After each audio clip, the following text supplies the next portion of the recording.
J'ai passé ma vie à faire attention à mon poids. Il y a un an, je me suis dit, j'en ai marre. En fait, toute ma vie, j'ai fait attention à mon poids. Toute ma vie, je me suis pesée. J'en ai un peu marre. Je voudrais bien juste vivre. Donc, je me suis dit, allez, j'avais plus de piles dans ma balance. Je rajoute pas de piles. Je me pèse plus. Je mange normalement. Merci. Non. Oh là là, il est très très merci. Regardez la sauce. Hello tout le monde et bienvenue dans un nouvel épisode de Papates et Popotes. J'espère que vous allez bien. Aujourd'hui, il fait beau. On est dans le 13e et je vais tester un resto cubain en compagnie de Christine que j'ai rencontrée grâce à ma monteuse Amandine. Et si vous me rejoignez sur cette vidéo, moi c'est Caroline, Appétit Libre sur les réseaux et je teste des restaurants en compagnie d'invités qui me parlent de leur rapport à l'alimentation. Si vous aussi ça vous intéresse de venir papoter avec moi et de vous régaler dans un resto, n'hésitez pas à me contacter. Tout le monde est le bienvenu. On va retrouver Christine.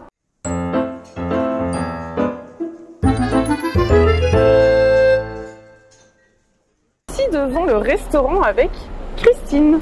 Comment vas-tu, Christine? Hello, je vais très bien, je suis ravie de te rencontrer. Et puis j'ai faim surtout. Bah oui, on a donc très ça tombe bien. Et d'ailleurs, le restaurant, il s'appelait pas Habana, mais en fait, j'ai été perturbée parce que l'adventure, c'est autre chose, l'adventure. Mais c'est bien la Habana. On est bien là. On s'est pas trompé d'adresse. Ouais, ça a dû changer de nom, je pense, entre-temps. C'est des petites surprises qu'on arrive la première fois, en fait. T'es déjà venue? Non, jamais. Ok, donc on va découvrir ensemble. Exactement. Est-ce que tu veux te présenter? Oui, volontiers. Alors, Christine Gendreux, donc moi je suis pianiste, compositrice, autrice, bref, artiste. Ma spécialité, c'est surtout la pédagogie. Je suis prof de piano et j'adore ça. D'accord, bah écoute, on y va. Allons déguster, c'est parti. Merci d'avoir choisi donc cet endroit qui est bien sympathique et que tu ne connais pas non plus. Non, je connais pas. Comment tu l'as trouvé En fait, non seulement je connais pas, mais je connais pas la cuisine cubaine. Ah, et du coup, c'est pour ça que tu l'as choisi? Figure-toi que je crois que j'ai oublié pourquoi je l'ai choisi. C'est pas au hasard, mais j'ai oublié le cheminement de ma pensée. Dans mon téléphone, dans mon compte Instagram, j'enregistre des conseils de resto qui ont l'air trop bien, mais je reste sûre que c'est pas là-dedans qu'il est. Donc du coup, je ne sais plus. C'est marrant parce qu'elle me disait non, entre cuisine cubaine, rien n'est pensé, mais en fait, ça pique. Ah bon, c'est vrai? Mais j'adore quand ça pique. Non, mais j'adore quand ça pique, mais ça me pique les lèvres là carrément. Mais c'est peut-être la sauce qui pique, non? Oui, je pense que c'est top. Ouais, la sauce, elle pique. Bah oui, mais j'adore ça, moi. Tu aimes quand ça pique, toi? Pas trop? Non, pas trop. Mais un petit peu, ça va. Je suis, au fur et à mesure de la vie, habituée un petit peu plus. Ah oui. C'est vrai qu'en France, on n'est pas lié dans une culture piquante. Moi, j'adore tout ce qui est très relevé. Et quand je demande dans un resto, je sais pas, s'il y a du boudin entier ou dans les restos pakistanais, parfois il y a des plats très relevés. Pas relevés. Indien. Alors je dis très... Il est très piquant. Oui, très piquant. Vraiment très. Alors j'insiste tellement. Ça pique à peine en fait quand ça arrive. Parce que oui, mais très piquant, mais à la française quoi. C'est sûr que si tu vas dans le pays d'origine, on ne demande pas très piquant. Non. C'est clair. Ça a toujours été comme ça? Non, oui, j'ai toujours adoré quand ça arrache. Ouais, mais toi, enfant? Ah bah enfant, on mangeait que français. J'ai pas eu l'occasion de goûter. Quand j'ai découvert des choses piquantes, vers, je sais pas, 18-20 ans, je me suis dit, mais c'est trop bien, quoi. Et tu vois, là, j'ai le copain d'une amie qui a ramené des piments de Guadeloupe et il m'en a ramené parce qu'il sait que j'aime quand ça arrache. Elle dit, non, mais là, d'accord. Là, elle prend un tout petit morceau de piment et une graine pour faire un chili pour 4. Le truc, il arrache pas. Je pense qu'on prend comme moi au départ. Alors oui, ma première question, c'est comment tu te définis en tant que mangeuse si tu dois te mettre un adjectif qualificatif? Je suis très gourmande et très curieuse. J'adore goûter des choses que je connais pas, comme le ceviche qu'on va prendre. J'adore découvrir des nouvelles saveurs, goûter des choses, goûter des textures, même si après je me dis que j'aime pas, par exemple. Oui, quand même. Puis je suis très gourmande. C'est quoi pour toi la définition de la gourmandise? La gourmandise, c'est qu'on aime bien manger des bonnes choses qu'on aime quoi. Je connais des personnes qui sont pas intéressées en fait par manger. Elles se nourrissent, voilà. J'adore me faire plaisir en mangeant. Et tu cuisines? Ouais. La nourriture, les repas, c'est vraiment un moment pour toi dans ta vie très important. Ouais, c'est important parce qu'en plus ça me calme. Moi, ce que je préfère, je cuisine, c'est un grand mot parce que par exemple, je sais pas faire ça, alors qu'il y a plein de gens qui savent faire. Moi, je cuisine pas vraiment, je prépare des aliments ensemble et je les mange. Oui, après c'est les associations. Voilà. Donc ce que je préfère par-dessus tout, c'est couper des légumes en petits morceaux. Ah ouais? Ça me calme. Hein. Je coupe. T'aurais fait un bon colis. Ah ben non, parce que j'aime bien les faire cuire et tout. Ah oui, non, j'aime bien tout faire de A à Z. Non, c'est moi, tu vois, dans la partie cuisine, c'est le truc que j'aime pas. Non, parce que moi, ce que j'aime, c'est avoir l'idée du plat, les associations. J'aime bien le remuer dans les casseroles. Donc, c'est-à-dire que les choses un peu rébarbatives du coupage de légumes, c'est pas ce que je préfère. Si je peux déléguer. Et après, je suis là pour dire, ah, il faut mettre ça. Mais il faut dire que moi, je cuisine pour moi. Oui, pour deux. Si je vais faire un repas pour 6, elle n'a pas du tout envie de couper des légumes, là. Tu vois, je coupe une carotte, un poivron, ça y est, j'en ai marre aussi. Ça me calme un peu comme les mots croisés. Et puis après, alors, ce que j'adore, c'est remuer. Si j'arrive chez quelqu'un qui est en train de cuisiner, tout de suite, je vais avoir envie de me jeter sur la cuillère pour... Mais non, touche pas, mais oui, mais si, je reviens un peu. Et t'as des aliments que tu n'aimes pas du tout, que tu rechignes à manger? Oui, tout ce qui est visqueux, j'aime pas du tout la texture. Par exemple, j'ai ma meilleure amie qui aime bien cuisiner le poisson, et l'autre fois, elle a fait un poisson d'une texture visqueuse, j'étais écœurée, j'ai pas mangé de poisson pendant un mois. Je suis pas sûre que c'était bien mode, qu'il a puni, un truc comme ça, mais je suis pas sûre. Ah, de l'arrêt, c'est ça. Ouais, à l'arrêt, c'est compliqué, ouais. Je sais que j'ai un problème avec l'arrêt aussi. J'en ai mangé une fois qui était mal cuisiné. Mais après, j'ai goûté dans un resto, et c'était mieux. En fait, c'est le genre de truc qu'il faut goûter dans un resto. Ouais, ça, je sais pas, les escargots, la cervelle, enfin, tous les trucs. Tout là, ouais. Ton type de cuisine préféré dans les cuisines du monde? C'est dur que ça. Italien. Et ton plat préféré? Du coup, c'est pas italien, c'est chili con carne. Bien relevé. Ouais, ça j'adore. Et t'es plutôt bec sucré ou bec salé? Salé. T'as quand même un dessert préféré? Ouais, j'en ai plein. Parce que j'adore les desserts, mec. Oui. Disons, tu vois, par exemple, là, je prends pas de dessert parce que le midi, quand j'étais chaud l'après-midi, que je travaille, si je prends un dessert, je sais que j'ai envie d'une bonne sieste et de me reposer, en fait. Quand je travaille, je prends pas de sucre. C'est pour cette raison. Mais, imaginons que je suis au resto toute seule, l'après-midi, je travaille pas, donc je peux prendre un dessert. Si, c'est le budget qui fait que je prends entrée plat ou plat dessert, je vais prendre entrée plat. Après, ça dépend aussi de la carte. Et c'est ce que j'allais dire. Par contre, si je vois un super dessert, oui. Voilà. Ou une super entrée. Quand tu veux pas prendre entrée plat dessert, jamais, non, jamais, et je regarde s'il y a quoi. Ouais, c'est vrai. Là, les desserts ont l'air pas mal, mais les entrées aussi. Ah, c'est une chute, tu me diras. Ouais. Parce que du coup, le fait de savoir que c'est du poisson cru, ça te rebute pas. Pas du tout. Non. Et il y a des gens, ils ont des petits c'est oui. Ah non, ça me rappelle un repas, une anecdote vraiment folle, où j'ai mangé du poisson cru pour la première fois. Et dans mon idée, à cette époque-là, je sais pas pourquoi, je m'étais dit ça, il était vivant. Tu sais, les Japonais qui font... oui, là, tu sais, le poisson, on a l'impression qu'il est vivant, les trucs, parce qu'il saute partout, c'était un peu naïf. Je m'étais présentée à une offre d'emploi dans un restaurant, très chic. Et puis, le patron m'avait invité au restaurant japonais de l'hôtel Nikon, sud de Paris. Et on avait mangé dans ce restaurant où il y avait le chef japonais qui faisait des poissons crus. J'ai mangé des trucs, c'était merveilleux, quoi. J'ai découvert, parce que j'ai pas osé dire non, je veux pas manger de poisson cru. J'étais extrêmement timide à l'époque, donc j'osais pas dire non. J'ai vu arriver ce truc dans mon assiette, je me suis dit mais ça va être horrible, je vais mourir, quoi. Et en fait, j'adore. C'est délicieux. Ouais, comme quoi, que vouloir passer outre, ça me Parce qu'au début, dans l'idée, tu ne voulais pas le manger. Si t'avais pas été avec ton pâté. C'est-à-dire que si ça avait pas été un restaurant où de toute façon il y avait que ça ou rien, ben j'aurais pris autre chose. Puis je voulais la place, quoi, donc j'ai pas osé dire. Et par rapport à ton parcours pendant ta vie, est-ce que tu as déjà souhaité modifier ton alimentation? Ou tu as déjà essayé de faire des rêves? Alors, comme j'avais dans mes 18 ans, par là, 19 ans, je sais pas pourquoi, tout d'un coup, je me suis mise à manger que des trucs qui n'ont pas été cuits. Ouais, c'était un peu la mode, non? Ouais. Non, oui, parce que quand j'avais 18 ans, on était dans les années 80. C'était la mode du voilà, je mangeais rien qui avait été cuit parce que c'était mal, tu vois. Donc je mangeais des fruits, des légumes, des noisettes, du chocolat. Et ça avait entendu ça? Bon, je sais plus. C'était un peu une tendance. J'étais en train de me rebeller un peu de tout ce que j'avais eu dans ma vie, dans ma famille, mon éducation. Et donc, j'essayais de faire tout le contraire, en fait. Tout ce qui était nouveau et qui n'était pas comme on faisait dans ma famille, ça m'attirait. On faisait comment dans ta famille? Dans ma famille, c'était très traditionnel, entrée plat dessert, de la viande à tous les repas. T'aurais pu te rebeller non, sur McDo, par exemple. Non, les premiers, c'était... comment ça s'appelait Il n'y avait pas McDo encore. Ils étaient longueurs avec une bague en carton au milieu. Voilà, mais ça m'attirait pas. Je découvrais un peu les trucs un peu spirituels, ésotériques, machin. Donc il y avait une raison, tu vois. On tue pas les animaux, on fait pas cuire les animaux parce que ça les détériore. Après, ils vont être nocifs au lieu d'être bénéfiques. Tu vois, c'était vraiment... C'était combien de temps? je sais pas, le temps de prendre 5 kilos, et après j'ai arrêté parce que quand tu fais ça... fait peur du poids? Ben non, ça marche beaucoup parce que quand tu manges des avocats, des noisettes,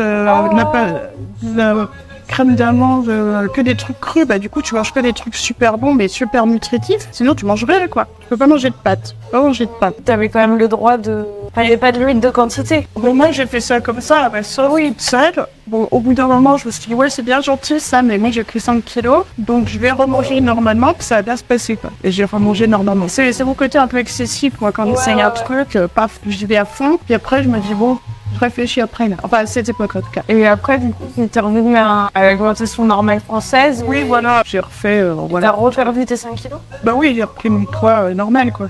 Sans vraiment faire attention quoi. Oui. Oui, parce que si tu veux, bah, même les légumes, bah, c'est un peu limité. Quand tu manges que cru, enfin, en tout cas, dans ce que je connaissais moi, parce qu'une copine en Mayenne, elle est cuisinière que de cru. Bah, évidemment, mais elle a la connaissance, elle va chercher des légumes qu'elle associe et tout ça, que moi, j'avais très peu de moyens. Et bah, pour moi, les légumes, c'était pommes de terre, haricots verts. Pommes de terre crues? Bah non, justement, tu peux plus les manger. Les haricots verts, tu peux plus les manger. Donc c'est limité en hiver, tu vois, il n'y a pas grand-chose en fait. Tu peux manger cru quand tu sais pas comment les cuisiner, parce que j'avais pas la connaissance. Les choux crus, on peut, mais c'est un peu limité quoi. Beaucoup de pain, c'était pas possible. Dans le je mangeais pas de pain. Donc en fait, tes tartinades de trucs, tu les mettais sur rien. Bah, je me souviens que je faisais quand même une entorse, c'est que je prenais, tu sais, le pain allemand là, au seigle. Ah ça c'est cru. Ouais, qui est pas levé. Non, c'est pas cru, mais je faisais comme si j'avais pas vu que c'était pas cru en fait. Parce que je me disais, faut bien que je mette chez quelque chose. Oui, c'était j'en sais pas. Oui, voilà, j'adorais ça. Bon, mais c'est pareil, une tranche de pain comme ça. Je sais pas combien ça doit faire d'énergie, mais ça en fait quoi. Donc on mange que ça toute la journée, ça me va pas. J'ai fait ça max un mois quoi. Parce qu'en plus ça coûtait cher d'acheter que des bons aliments comme ça coûte cher les purées. Ouais. Mais oui, les purées, les noisettes, enfin, tout ça c'est cher. Et tu manges 3 noisettes, bah non, tu manges une grosse poignée de noisettes sinon t'as faim. Donc voilà, c'est cher au kilo les noisettes. Ça. Et donc après t'as d'autres lubies dans ta vie ou? Oui, j'ai d'autres lubies, enfin pas vraiment des lubies, mais des moments où oui j'ai fait des régimes. Par exemple, j'ai fait un régime. À un moment, je mangeais beaucoup de viande blanche, beaucoup de légumes, presque plus du tout de féculents, etc. Parce que j'en avais marre d'avoir repris. En fait, j'ai fait toute ma vie, j'ai pris, repris, reperdu. T'avais la vingtaine quand t'as commencé. Le problème, c'est que quand j'avais 15 ans, j'étais très maigre. Ma prof de piano m'appelait la gazelle. J'étais toute en jambes, j'étais toute mince, et je sais pas pourquoi, rapidement, je me suis trouvée grosse. J'avais un petit ventre. Franchement, quand je vois mes photos de quand j'avais 15-17 ans, j'étais absolument pas grosse, j'étais plutôt canée, tu vois. Quand je regarde maintenant, je me dis, bah, wow, qu'est-ce qu'elle avait, cette ado, elle se trouvait grosse, en fait. C'est les commentaires et tout, c'est les autres gens qui te font sentir grosse, en fait. Bah oui, parce que j'étais pas grosse, sur le plan complètement basique, j'étais pas grosse. Je me souviens, quand je mangeais, j'aimais bien les biscottes. Je mangeais les biscottes, tac, mon père, qu'est-ce qu'il me disait, ah, tu bois pas de biscottes, tu vas devenir un gros boudin.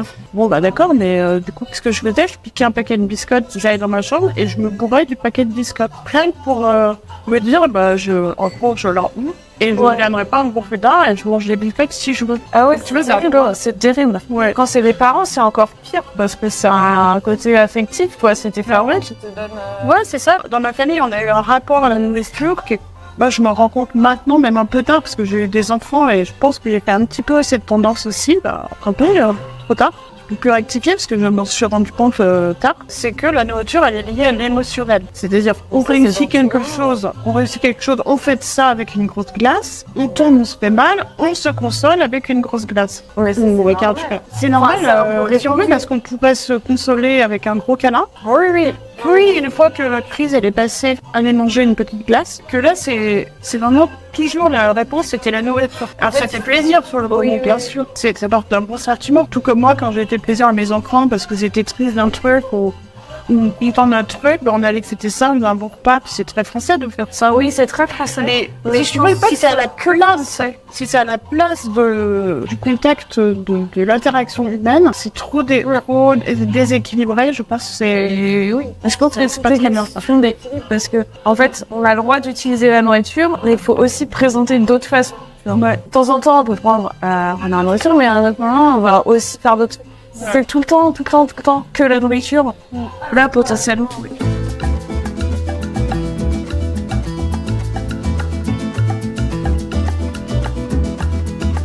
Toi, t'as passé ta vie au rythme. En fait, j'ai passé ma vie à faire attention à mon poids. Il y a un an, je me suis dit, j'en ai marre. En fait, toute ma vie, j'ai fait attention à mon poids. toute ma vie, je me suis pesée. En fait, j'en ai un peu marre. Je voudrais bien juste vivre, quoi. Donc, je me suis dit, allez, j'avais plus de piles dans ma balance. Je rajoute pas de piles. Je me pèse plus. Je mange normalement. Et alors, ouais, j'avais 60 ans. J'en ai 61. Pendant 60 ans, enfin, j'étais bébé, non, je faisais pas attention, mais on va dire pendant 58 ans ou 50 ans. J'ai fait attention à ce que je mange et non, c'est pas vrai, non. Et puis, je me disais, c'est bizarre, je rentre plus dans mes trucs, je suis serrée et tout. Je me suis repesée et j'avais pris 12 kilos, quoi, en quelques mois. Donc, je me suis dit, ok, d'accord, j'ai compris, je me repèse, j'ai fait attention. Donc là, je fais attention, j'ai repris 5 kilos sur les 12 kilos. Et tu vois, c'est toujours une... Et là, je discutais avec un ami il y a pas longtemps et il me disait, ah non, mais c'est une lutte permanente, en fait. C'est un mec important, c'est pas que les filles, hein, c'est une lutte permanente, en fait. Faut tout le temps faire attention. Il y a des métabolismes, peut-être, qui n'ont pas besoin, mais se restent minces, voilà, naturellement, je sais pas, qui me disent bien. Moi, dès que je regarde un plat, ça y est, je stocke. Et ça, c'est fou. Qu'en fait, la majeure partie des gens, enfin, je sais pas si c'est la majeure partie, mais une grosse proportion de gens, en tout cas dans les pays développés, parce que les pays en voie de développement, ils ont d'autres problématiques, qui en fait se surveillent au niveau de son poids. Et il y a beaucoup de gens, en fait, qui se mince, mais c'est pas vraiment naturel, tu vois. En fait, le truc, c'est que si tout le monde se foutait la paix et qu'il n'y avait pas ces standards de minceur, en fait, il y aurait beaucoup, peut-être 2 ans gros. Mais, enfin, je pense pas que ça changerait grand chose, en fait. Les gens seraient pas souvent en mauvaise santé. Parce que la santé, c'est pas que le foie. Non, c'est pas que le poids, mais c'est vrai que quand j'ai perdu 5 kilos, c'est du bien, quoi. Toi, je me sens plus dynamique, moins fatiguée. Je perds tout le sport, je perds 500 grammes par semaine. Ouais, oui. Mais j'ai plus de 7 dans ta tête, peut-être parce que tu colles au standard de la... Ben, c'est surtout que je rentre dans mes vêtements. Eh ben oui, mais c'est... J'ai pas besoin de les racheter. Parce qu'en fait, c'est logique le fait de changer de taille. Hormis le fait que ça demande une dépense financière, mais si tu changes de taille, c'est pas grave. Si tu changes de pointure, si tu t'achètes du 40, tu avais du 39 pour chaussures. C'est pas... Oui, mais quand tu t'aperçois que tous les 2 ans, tu prends 5 kilos, si tu calcules, dans 10 ans, je ferai combien, tu vois. Tu vois, c'est une pente sur laquelle j'ai pas envie de me laisser glisser. Oui. Parce que cette pente, elle je passe des vêtements tous les 2 ans. Tu alternes avec des phases où tu te contrôles. En fait, j'alterne pas vraiment parce que je me suis toujours contrôlée. Par contre, il y a des périodes où j'ai essayé des régimes plus ou moins... c'est même pas des régimes, c'est des réglages de nourriture, on va dire, je sais pas comment appeler ça. Par exemple, là, pour moi, c'est une énorme quantité de nourriture. Mais il y a 1 an, j'aurais mangé ça plus une mousse de chocolat, quoi. Donc, c'est sûr, tu manges ça une fois dans la semaine, ça va. Mais si tous les jours, tu manges ça en quantité, enfin, en tout cas pour moi, c'est normal de prendre 12 kilos en 3 mois. Ouais, mais c'est pas normal. C'est parce que si ton métabolisme s'est adapté aux phases, aux périodes où tu mangeais moins. Peut-être, ouais. Ouais, c'est possible. Tu veux goûter le poulet, au fait? Non, j'aime bien ça, genre les restés dessus. Ah d'accord, parce que moi je t'aurais bien goûté. Ah mais tu peux quand même. J'aurais bien goûté ton bœuf. Ah mais tu peux goûter. Non mais tu peux goûter mon bœuf. Curieuse. J'adore le bœuf épilonché. C'est bon, très bon. C'est les chines de porc, pardon. Donc j'ai pas pris de... Ah bah oui. Non, en fait, le problème, c'est, pour moi, à la base, c'est la société grossophobe. Si tout le monde était dans un monde des bisounours, quoi, où chacun ferait le poids qu'il fait, on n'embêterait personne, tout le monde serait beau, pas gentil. En fait, oui, il y aurait toujours le truc médical, il faut pas être trop gros, mais je pense qu'il y aurait beaucoup moins de personnes grosses. En fait, les personnes grosses, il y en a beaucoup. Enfin, c'est beaucoup de régimes, hein. Et en fait, c'est les 12 kilos que t'as pris. Peut-être que si t'avais laissé faire les choses, t'en aurais pris 15 et ça se serait arrêté. Sauf que ça me plaisait pas du tout. Oui, je comprends. Non, mais je comprends totalement. J'avais l'impression que j'étais un petit cochon qu'on m'engraisse, tu sais, parce que je commençais à avoir des plis et tout. Non, mais c'est horrible, genre, quand on prend 12 kilos, c'est beaucoup 12 kilos. Oui, j'avais pas du tout envie d'être comme ça, et c'est pas parce que le standard de la société, je sais pas quoi, hein, c'est parce que j'aime pas avoir des plis partout. Moi. Un corps en bonne santé, il a pas des plis partout, c'est pas un petit cochon rose de dessin animé, quoi. Il y en a qui sont en bonne santé. Après, je m'inventerai pas, je suis pas médecin, mais... Je pense pas que nos goûts, ils soient fondamentalement propres à nous. On est influencés quand même. Ouais, on est influencés, mais tu vois, quand tu regardes, par exemple, un animal sauvage, qui est tous beau. Il y a des animaux sauvages qui sont gros, et jamais ils sont engraissés, ils bougent, ils ont un corps qui fonctionne. Oui, il faut pas de rêver, mais je veux dire, l'état normal d'un corps d'un mammifère qui bouge, c'est jamais d'avoir des énormes réserves de graisse qui fait que ça fait plein de plis partout et qu'on a du mal à bouger. Ça se passe dans la nature. Ou alors, il y a un animal que j'oublie, que tu vas me dire, tiens, lui. Non. Et puis, je vais dire, ah bah oui, lui, mais là, je vois pas, tu vois. Ouais, c'est mon domestique. Oui, mais du coup, ils sont graissés, c'est pour ça qu'ils viennent gros. Ils sont castrés ou stérilisés, ils sont surnourris. Ouais, et puis ils bougent pas assez. Et puis ils n'ont pas un accès comme on veut à la nourriture, ils doivent leur les mettre, ce qui n'est pas le cas dans la nature. Les animaux sauvages. Oui, les animaux sauvages, c'est vrai. Précisé. Donc il y a quand même un truc avec l'humain. Après, c'est complexe l'acte de manger. Je pense que la différence qu'on a avec les animaux, et là, ça revient à ce que tu disais tout à l'heure, c'est que nous, on a un côté émotionnel avec la nourriture, ce que n'aiment pas les animaux sauvages. Ah oui, ils mangent pour vivre. Et c'est vrai que, bon, bah là, je mange clairement de me faire plaisir, là. D'ailleurs, je vais être incapable de tout manger, c'est dommage, parce que c'est vraiment très très copieux. On peut importer. Ouais, quoi, je dis ça, mais je passe l'après-midi dans le métro à Paris. Après, ce soir, j'ai un freestyle, je vais rentrer, il va être 23h, et puis je vais le jeter, quoi. Bref. Après, c'est copieux, mais c'est pas non plus énorme. Non, ça va. J'ai eu pire, ça paraît et là, dans ton corps actuel, tu te sens bien? Là, ça va. En fait, je me suis juste aperçu que je mangeais trop en quantité. Donc, en remangeant en quantité, j'allais dire normale, ça veut rien dire, mais je vais pas mourir parce que je mange moins, quoi. Oh, tu sais, un peu cette sensation que l'année dernière, à la fin des repas, le soir surtout, je m'étais fait un repas bien, tu vois, avec un blanc de poulet, des légumes, un peu de viande fat, voilà, un petit truc. C'était bien, quoi. Bien manger, bah, je pourrais manger un fromage blanc, je pourrais manger un carré de chocolat, puis après je pourrais manger encore un morceau de pain, et puis je pourrais manger... Et quand j'avais trop mangé, je me disais, oh mais là j'ai tout mangé. Bon bah trop tard, c'est dedans, hein. Je peux me faire vomir. Je me souviens, c'était vraiment émotionnel, j'avais peur de disparaître si je mangeais pas encore. Ça, c'était pas lié à tes paramètres de restriction. Enfin, en fait, quand t'as vécu de la frustration et de la privation, forcément, t'anticipes toujours un peu. C'est plus lié à des traumas beaucoup plus graves que se priver, vraiment de violence en fait. Ah oui, ça aussi, hein, bien sûr. Ouais. Et c'est vrai que, tu vois, en 2019, mon ex-compagnon m'a étranglé, et suite à ça, pendant plusieurs mois, je pouvais plus manger en fait. Voilà, j'étais tellement... ah bah oui, donc, je me souviens, je sentais le cortisol dans mon sang. C'est ça que je sentais, mais comme je sais que dans ce cas-là, on fabrique du cortisol, je me suis dit, mais ouais, mais je l'ai senti. Je sentais comme s'il y avait un poison dans mon sang, dans le sang, qui circulait. Et je pouvais plus manger, je mangeais, je sais pas, ça, puis ça y est, je pouvais plus manger. Donc j'ai perdu, parce que je pouvais plus manger. Bah forcément, quand on mange pas, c'est sûr qu'on perd. Hein. Et il y a double composage, parce que c'est sûr qu'il y a eu un stress émotionnel, mais la perte de poids aussi, ça a créé un stress aussi pour tout. Bah oui. Et du coup, après, c'était un peu compliqué la période où j'ai remangé parce que je me souviens, j'avais été suivie par une diététicienne qui était vraiment bien. Elle m'avait aidé à reprendre en douceur parce que je sentais bien que ça n'allait pas aller. Tu vois, quand j'ai repris manger normalement, entre guillemets, j'ai senti que j'allais exploser des kilos. Donc j'ai fait un accompagnement avec elle. Et en fait, elle m'a dit, non mais là, t'as tellement privé ton corps de nourriture, sans faire exprès, mais par tout ça, faut que tu manges 5 fois par jour, un peu comme un bébé. Rassurer ton corps, et dire tout va bien, tu vas avoir un bon jour. C'est ce que t'as fait? Et j'ai fait ça, et c'est vrai que ça m'a beaucoup aidé. Mais tu vois, même en faisant ça, on peut pas appeler ça un régime. C'est juste, elle me disait, bah voilà, je te conseille de manger ça, puis à 10h, tu fais une petite collation, bah, puisque ça t'aime bien, ça tu peux. Là, à midi, tu peux te faire ça, l'après-midi, t'essayes tu vois, c'est pas du tout un régime. Mais c'est vraiment un plan alimentaire intelligent, on va dire. Ouais, du coup, il y avait des interdits, il y avait des aliments. Il y avait pas d'interdit, si tu vois, par rapport à mes préférences. Ouais, parce que moi, j'ai jamais envie d'aller au McDo, de toute façon. Oui, donc si j'avais envie d'aller au McDo et que je lui avais dit, oh, est-ce que je peux aller au McDo tous les soirs? Oui, elle m'aurait dit, bah non, c'est sûr, il y aurait eu un interdit, mais en fait, moi, je suis pas quelqu'un qui aime les trucs, la malbouffe, tu vois, j'aime les bons trucs. Donc, il n'y avait pas d'interdit. En fait, je mangeais pas assez quand j'ai repris à manger. Mais à nouveau, j'avais toujours l'impression de faire attention, tu vois. C'est encore une façon de faire attention, dans l'autre sens.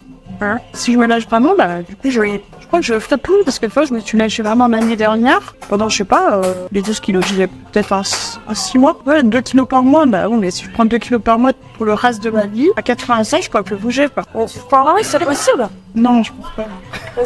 Je sais pas, j'en sais rien. Au bout d'un moment, tu t'arrives sur une phase de plateau où ton corps, il peut plus, mais il stagne. Ouais, quand reste que les os et la peau. Non, même avant, des fois. Parce que ton métabolisme s'est adapté. Donc, au bout d'un moment, tu ne perds plus. À moins vraiment d'arrêter complètement de manger. Mais la prise de poids, c'est pareil, en fait. Bah, je suis pas sûre, parce qu'il y a quand même des gens qui témoignent qui ont pris 50 kilos. Mais ça, je vais pas m'arrêter comme ça. 50 fois. Qui font ça. Qui, en fait, alternent avec des petites périodes où ils se priment. Non, je sais pas. C'est vrai que je connais pas leur. Eh bah oui, parce qu'ils ne le disent pas. Et c'est pas un problème hormonaux. Ouais, c'est complexe, en gros. Finalement, t'as trouvé ton équilibre. Ouais, là, ça va. Puis, il n'y a pas de secret, je bouge plus. C'est sûr que quand on reste planté derrière son ordinateur, à bosser toute la journée, bah, on peut pas vraiment apprécier une activité physique, quoi. Le corps, il est fait pour bouger. Oui, c'est comme l'alimentation, tout ça en fait. On est fait pour énerver. Les enfants, ils aiment bouger. Les enfants, ils n'ont pas besoin de se mentaliser pour se dire là, j'arrête de manger. Ça va être tout ça. Enfin, tu vois, on doit retrouver un peu ce côté spontané sans trop de mentalisation.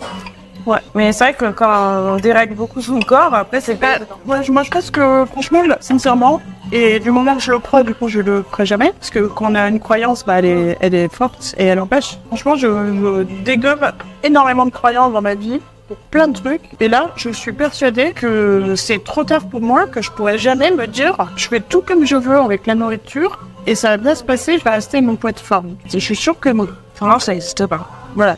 Donc je vais plus le faire. Tu resteras pas à ton poids, au poids que tu veux faire, qui est le poids. Et le poids de deux formes. Le poids où je me sens bien. C'est pas le même qu'il y a 15 ans ou 20 ans. Oui, c'est un poids que tu as décidé avec ta tête. Non, je me sens bien en fait. Bah je le décide pas parce que je peux pas te dire de combien. Je peux te dire de combien c'est en ce moment que je me sens bien. Je me souviens très bien, il y a 20 ans, mon poids de forme c'était 64. Quand je faisais 67 par exemple, je me sentais un peu fatiguée. Quand je faisais 64, j'étais bien et j'avais pas envie de faire 60. Alors que quand j'avais 30 ans, mon poids de forme c'était 58. Bon là, je dirais pas combien c'est. Non, ça rien pas. J'ai fait un certain poids. Et je pense que mon poids de forme il est entre 65 et 70, je sais pas. Je verrai plus tard. Et c'est pas encore là. T'es dans une démarche de perte de poids là. Ah bah là oui. Ah ouais, puis après faut plus que ça bouge comme ça de façon inconsidérée, tu vois. La période où t'as pris tes 12 kilos là, tu l'as fait un peu seule dans ton coin. T'as pas été vraiment accompagnée par quelqu'un. Ah bah non. Donc c'est ça qui t'a fait perdre les pédales. Non, puis j'étais en train, tu vois, j'ai encore sur les mains et sous le pied un énorme problème d'eczéma depuis 2019, que j'ai réglé au niveau des jambes déjà, non, je sais plus, j'avais surtout le corps. Après ça, mon corps il a flambé. Je me suis retrouvée avec un eczéma sur tout le corps. Le matin, les draps étaient en sang. Donc je me suis occupée de ça. Alors, d'autres priorités. Rien ne marchait et j'ai fini par avoir un dermato qui m'a donné de la cortisone orale et ça m'a soulagée pendant tout le temps que je l'ai pris, c'est-à-dire 3 semaines. En 3 semaines, j'avais pris 7 kilos parce que la cortisone, de toute façon, ça pardonne pas. J'ai eu beau manger sans sel, faire attention. Oui, ça fait grossir. Le médecin m'a dit, non, vous inquiétez pas, il n'y a pas besoin de faire un régime sans sel. Je l'ai pas écouté beaucoup, j'ai fait sans sel quand même, mais déjà, j'aime pas rajouter du sel, mais j'ai pas attention. Encore plus, je suis vraiment tanée de sel. Et j'ai pris 7 kilos et après, quand j'ai revu un autre dermato et je lui ai dit, bah non, mais là, moi, cortisone orale, j'en veux plus, hein, parce que j'ai pris 3 semaines, j'ai pris 7 kilos, mais oh non, on peut pas prendre 7 kilos en 3 semaines. Ok, on peut pas, mais moi j'ai pris, quoi. Enfin, moi, c'est le mec qui me croit pas, quoi. Ça a été flagrant, enfin, je l'ai pris, j'ai pris 7 kilos. Ça se voit, quoi, quand tu prends 7 kilos en 3 semaines. En plus, je mangeais pas beaucoup à cette époque. Il y avait plus de rétention d'eau, hein. Non, bah non, parce que s'il y avait eu que ça serait parti dès que j'ai arrêté la cortisone. Et ils sont bien restés. Ah oui. Ah bah ça, ils sont restés et ils sont toujours là. Tu sais, trop bien, ça crée des choses, tu vois, quand je dis, quand j'avais, parce que maintenant, c'est bon maintenant. Je vais te dire après comment je me suis rassurée. Mais je sais pas, j'avais un côté en moi qui... Pourtant, je savais que j'allais pas mourir si je mange pas plus. Mais je vais dire, mais faut que je mange, faut que je remange un truc, parce que si j'ai pas eu assez, et toi, c'est coupé. Donc, le matin, tu faisais un petit déjeuner. Ah bah oui, le matin, je faisais un petit déjeuner, mais en fait, je mangeais déjà trop. Le matin, je faisais 2 tartines de pain complet avec un petit peu de beurre, un fromage blanc avec de la crème de sésame, et puis une petite poignée d'oléagineux pour avoir des bons Ça, c'était pendant ta prise de poids. Bah ça, c'était oui. Et puis, un petit fromage blanc, voilà, tac, un fruit, une demi-banane, une poire, selon la maman, quoi. Je mangeais très bien, hein. Le midi, je me faisais 2 feuilles de salade verte avec des légumes, une pomme de terre ou des pâtes. Ou du riz, de la viande, des poissons. Ah, mais vraiment, le repas sain, mais en trop grosse quantité, en fait, par rapport au fait que je bougeais pas beaucoup. Et donc, bah, on a beau manger des trucs sains. Ah oui, ça n'a rien à voir, ouais. Si on mange en trop grande quantité par rapport au fait qu'on bouge un peu beaucoup, moyennement, et à l'âge fumeur et tout ça, bah, ça marche pas. J'ai été suivie par un coach sportif en fin d'année 2023. Bah, il m'a conseillé aussi sur la nourriture. Et au début, j'ai commencé, alors je bougeais beaucoup plus, il me donnait des conseils d'exercice et tout ça. Et j'ai commencé à perdre du poids. Perdu 2 kilos en un mois. Et je n'ai pas du tout l'intention, tu vois, de perdre vite, parce que je sais qu'on perd vite, la fatigue, elle arrive vite aussi, donc je veux surtout pas. Et ben, j'avais peur de disparaître, là. Je me souviens, hein, parce que je sentais que je perdais du poids, ça sent dans le corps, on le sent. Mais je sais pas pourquoi j'avais peur que si je perds trop, je vais disparaître, je vais mourir. C'est complètement basé sur rien, parce que, je sais pas, j'ai un cerveau qui marche. Ouais. En toute logique, je sais que non, mais j'avais cette peur au fond de moi, quand je sentais que je perdais, qui fait que dès que ça marchait bien, je faisais en sorte de reprendre pour pas disparaître. Mais tu vois, c'est beaucoup plus fort que juste l'image du corps, de la société et tout ça. C'est encore des trouvailles qui sont pas bien quand j'ai travaillé. Tu as été voir des psychologues?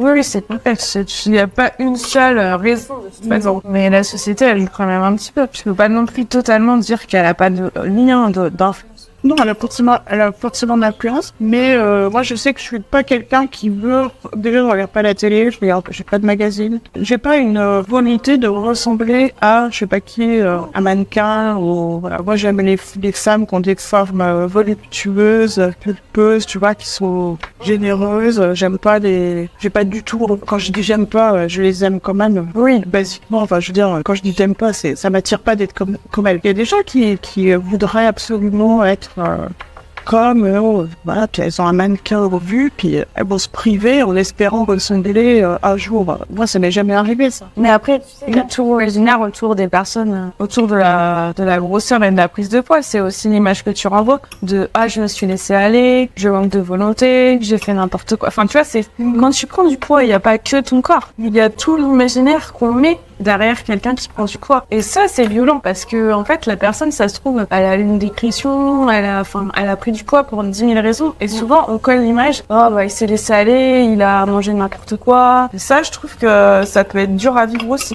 Parce qu'il n'y a pas que l'aspect esthétique. Il y a l'aspect médical aussi. On colle aussi, il va être en mauvaise santé, donc il faudrait peut-être quand même dire que, attention, tu prends du poids, tu vas faire des problèmes de santé. Alors que bon, tout le monde le sait. C'est pas la peine de leur rappeler aux gens que quand ils prennent du poids, c'est comme quelqu'un qui fume. Tu vas pas tout le temps lui dire tu sais, tu fumes, c'est mauvais pour ta santé. Parce que maintenant, les gens sont suffisamment au courant. Oui, mais ça. Du coup, actuellement, tu sais quoi, tu fais quoi en fait pour essayer de perdre du poids? Donc tu me dis le sport. Ouais. tu vas à la poste de Saint-Cloud. Attends, non mais hier, j'ai fait 12 400. J'ai fait 10 km et demi hier. Juste, j'ai Paris quoi. Bah oui, mais Paris, oui. Parce qu'on marche, hein, Paris. Paris, on marche. Et même quand on prend le métro, on marche. Mais oui. Parce que moi, je vais à la place d'Italie. Là, j'en ai déjà pour 500 mètres, bien mais 500 mètres. Exactement. Donc aller-retour, j'en fais déjà 1 kilomètre. Quand j'arrive là-bas à côté de mon travail, j'ai rebelote le même truc. Voilà. Donc j'ai déjà fait 2 kilomètres à ma pause déjà. Alors qu'à la campagne, on fait vite genre 4 pas dans la journée. Voilà, c'est ça. Si on fait rien. Et ça, c'est les pas que je fais quand je vais aux toilettes avec mon téléphone. Du coup, il me dit 4 pas, bravo aussi. Donc, faut faire exprès de marcher à la campagne. Je travaille beaucoup derrière mon ordinateur pour faire ma création de contenu, mes mails, mes posts LinkedIn, machin. Tout ça, c'est derrière l'ordinateur, donc je bouge pas. Donc, vers 10h30 le matin, je fais une pause et je vais marcher, en fait. Je vais marcher une demi-heure, 40 minutes. Et puis l'après-midi, je refais pareil, je fais une petite pause, je vais marcher. Parce qu'à la campagne, de toute façon, il y a pas de salle. J'aime pas les salles. Je pourrais courir, mais bon, après, j'aime pas courir. Ouais, voilà, faut aimer. Au lieu d'aller marcher 40 minutes, je pourrais aller courir 20 minutes. Mais c'est pas pareil. Tu viens d'aller courir, tu transpires, faut prendre la douche, tout ça. Tu vas marcher, tu reviens, tu te remets au boulot, quoi. J'aime bien marcher. Du coup, ça marche bien. C'est plus qu'à le dire. Je trouve que quand on marche, ça va pas être plus à l'évasion dans sa tête. Alors quand on court, on pense à rien. Hein. C'est pas le même truc, quoi. Quand je marche, souvent, ça me donne des idées de trucs que j'étais en train de galérer de faire. Et puis, je me dis... En fait, c'est de la méditation, des fois. Ouais, c'est vrai. Quand on marche tout seul, évidemment. Ouais. Ce que j'ai pas trouvé, c'est que faire quand il pleut, parce que j'ai horreur d'aller marcher sous la pluie. Généralement, il y a toujours une petite éclaircie qui arrive, et je prends la petite éclaircie de 20 minutes, même 20-25 minutes pour aller marcher. Et par rapport à l'alimentation, rien. C'est-à-dire, je mange comme d'habitude, c'est-à-dire les repas sains que je faisais avant, mais j'ai réduit les quantités. Et t'as pas trop faim ou... Ah non, mais non, en fait, j'ai retrouvé le plaisir d'avoir faim avant de manger. Ouais. Parce que j'avais jamais faim, en fait. Que j'avais toujours des repas qui finalement étaient un peu trop copieux, donc quand arrivait le repas d'après, même le petit déjeuner, je me faisais plaisir avec mon petit déjeuner, il était bien, tu vois, mais seulement quand arrivait le midi, je mangeais les midis, mais je peux pas dire que je ressentais. Là, aujourd'hui, j'avais faim. Ouais, d'accord. Donc en fait, finalement, c'est pas du tout un régime que t'as fait, mais... Non, je mange comme on devrait, je pense, manger normalement, c'est-à-dire qu'on mange, et puis au bout de quelques heures, on a faim, quoi. Je sais pas si tu connais l'alimentation intuitive, t'as déjà entendu parler de ce terme? Vaguement, parce que intuitif, je sais pas trop ce que ça veut dire. En fait, on a l'impression que tu vas contrôler, mais en fait, non, c'est juste que t'es plus à l'écoute, finalement. Puisque si t'as jamais faim, c'est un problème. Quand t'as jamais faim, c'est pas normal. Jamais faim, et surtout, c'est que du coup, on mange alors qu'on n'a pas faim. Je me souviens de mon fils qui était, quand il était je sais pas, ado ou même petit, entre 10 ans et 17 ans, quoi, il mangeait jamais de dessert. C'est pas parce qu'il aime pas les desserts, c'est parce que après le plat, il n'a plus faim. Mais moi, après le plat, j'ai plus faim non plus. Surtout quand j'avais déjà pas faim avant, mais je mangeais quand même un dessert parce que je suis gourmande et que j'aime les mousses au chocolat. Donc si je suis quand j'étais dans un resto, je dis était parce que là il y a une mousse au chocolat, mais je vais pas la prendre. Si je suis dans un resto où il y a une mousse au chocolat et après le plat, je suis capable de prendre une mousse au chocolat. Je vais pas prendre systématiquement, mais je peux le faire. Alors que lui, il loupait tous les desserts parce que il n'arrivait pas à concevoir de manger quand on n'a pas faim, quand il avait pas faim. Et il avait bien raison. Ouais, mais après peut-être que j'ai trop du plat et que t'as l'appétit aussi spécifique, tu vois, pour certains trucs.